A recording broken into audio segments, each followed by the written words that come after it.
madaxweynaha markuu dalka ka maqan yahay amba hawshiisa gudan karin shirka guud ahaan golaha shacabka iyo shirka gudiyada joogtada ahba shirka waxa gudoominaya gudoomiye ku-xigeenka koowaad haduu maqan yahay gudoomiye ku-xigeenka labaad sida daraadeed guddiga gudoonka waxa la wareegi doonaa sida xogayaha uu sheegay gudoomiye ku-xigeenka koowaad laakiin kaliya waxaan rabaa inaan maaday ilaa muddo badan baarlamaankeena u xirnaa fasaxga gabagabi yahay waxaan furayaa shirka madaniyaasha sharafta leh waxaad ogtihiin in ay noo yaalaan howlo aad u badan kalfadhigii koowaad ilaahay si fiican ugu soo gudbiyay alxamdulillah waajibaad badan aan soo gudanay baarlamaankeena muddadii afartaas balood uu furnaa tii aan maaragtay gudoonka dooranay madaxweyne dooranay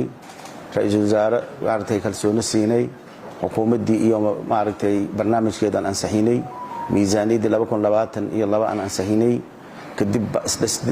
dhisidii gudiyadeena baarlamaanka aan dhameystirnay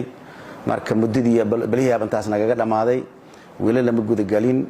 waajibaadkii uslaa oo shuruucdii maaragtay dalka u taalay oo maaragtay baarlamaankii tobanaad qaar haaf ka dhigay oo maaragtay waqtiga ka dhamaaday iyo qaar weli la bilaabin oo ayagana maaragtay bilaaw ah marka maanta ujeedadeeni aan maanta u soo baxnay oo aan maaragtay state-keeni iyo maaragtay Soomaaliyeed ee Puntland aan u nimid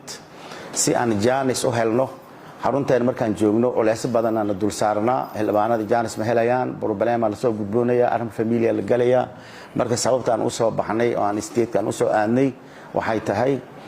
aniga oo dibadna aadino dalkeenana joogno hadan inaan jaanis isu helno oo maaragtay yani barnaamijyadii ila naga sugay muddadan kooban aan ku dhameysano waxaan noo soo socdaa waad ogtihiin guddigii heer hoosadka asigana noo soo socda marka waxaan runtii idinku boorinayaa maalmaha aan meesha joogno in ay naga soo baxaan aan ku guuleysano in maaragtay jadwalka la naga sugayo oo kalfadhiga labaad uu ku furmaayo inaan maaragtay runtii arrimo fiican aan ka qabano oo maaragtay aan isla meel dhigno marka walaalayaal idinku aad u mahadsan shirkii waa noo furan yahay guuli khayr baa idin rajaynayaa shir gudoonkan waxaa la wareegi doonaa walaashay gudoomiye ku-xigeenka Hilbaan Sacdiyo marka ajendayaasha iyo qaabka iyo nidaamkaas idinka diyaarsanaya baarlamaanka mishiinkii dhaqaajin lahaa tubti la mari lahaa tilmaami lahaa kala xulitaankii siday u kala muhiimsan yihiin ajendayaanka hortabinta u leeyihiin dadkii maaragtay sameyn lahaa baan nahay oo baarlamaanka Soomaaliyeed u soo idmiday